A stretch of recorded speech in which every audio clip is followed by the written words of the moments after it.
عمران خان کا امیج اور اس کی جو فگر ہے وہ اتنی بڑی ہو جائے کہ اگر وہ کہے جی میں جو ہے walk in to Nawaz Sharif house اور پرائم منسٹر ہاؤس اور میں اس ملک کی اسٹیبلٹی کے لیے میرے اختلافات رہیں گے لیکن میں اس ملک کی اسٹیبلٹی کے لیے اس وقت جو سٹنگ وزیر اعظم اس سے بیٹھ کر میں بات کرنے کے بتاؤ کیا کرنا ہے. آپ یقین کریں آپ کے ٹی وی کے میں جب ڈبے چلنے لگیں گے, جب ٹکر چلنے لگیں گے, اوئے ہوئے ایسا ماحول بنے گا اور عمران خان کی پاپولر یقین کریں میں کھڑے ہو کر میں ان کا ناقد ہوں, میں کھڑے ہو کر تعریف کروں گا یار this is what the leadership requires actually. یہ کس کرنے میں کیا ہاں, لیکن اگر آپ اپنی ذات کو نیچے رکھیں اور قوم کو اور ملک کو فوقیت دیں. آپ اگر جیت بھی گئے, فرض کریں آپ کی انا جیت بھی گئی اگر, اور اگر یہ ملک ہار گیا اور خدا نخواستہ, اور یہ ملک جو آج لوگوں کا جو حال ہے مہنگائی پہ, آج جو انسٹیبلٹی پہ, بے روزگاری پہ جو حال ہے,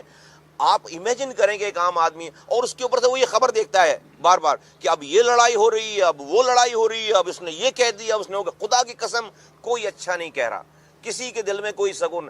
کسی کے نہ تو ان کے ماننے والوں کے نہ ان کے مخالفین کے. یار لوگوں کو سکون دے خدا کے واسطے. صبح لوگ ٹی وی اٹھیں تو دیکھیں یار ہمارے ملک کے لیڈران بیٹھ کر ہمارے لیے کچھ سوچ رہے ہیں, انہوں نے اپنی انا کو اپنی لڑائی کو ختم کر دیا ہے. یہ خبر چلے تو کیا میں کہہ رہا ہوں کہ اپنا لوگ درد بھول جائیں گے, خدا کی قسم اپنی مہنگائی بھول جائیں گے تھوڑی دیر کے لیے, ان کو ایک سائی آف ریلیف آئے گا کہ نہیں یار کوئی ہے. لیکن یہاں تو یار صبح سے لے کر اگلی صبح تک خدا کی قسم ایک کو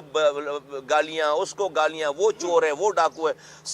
سب کے ساتھ چوروں کا ٹولہ ہے باس, سب کے ساتھ چوروں کا ٹولہ ہے. کوئی بھی حاجی پرہیزگار نہیں ہے یہاں پر کہ وہ بولے جی میں بالکل جو ہے وہ سپر ہیومن بینگ ہوں, فلاں تو جو ہے بالکل جو ہے وہ 2 نمبر ہے. اب تو پروو ہو گیا کہ سب کو باری مل گئی, کسی نے کچھ بھی نہیں کیا. تو میں سمجھتا ہوں کہ عمران خان صاحب بھی اپنا دل بڑا کریں, نواز شریف صاحب بھی اپنا دل بڑا کریں, زرداری صاحب بھی اپنا دل بڑا کریں, یہ بڑی پارٹیوں کے مولانا فضل الرحمان صاحب اپنا دل بڑا کریں اور یار بیٹھیں آپس میں, واک ان کریں, چھوڑ دیں یہ تلخ باتوں کو کرنا. میں سمجھتا ہوں ملک کھڑا ہو جائے گا, لوگ کھڑے ہو جائیں گے, لوگوں کو یہ تکلیف برداشت کرنا آسان ہو جائے گی.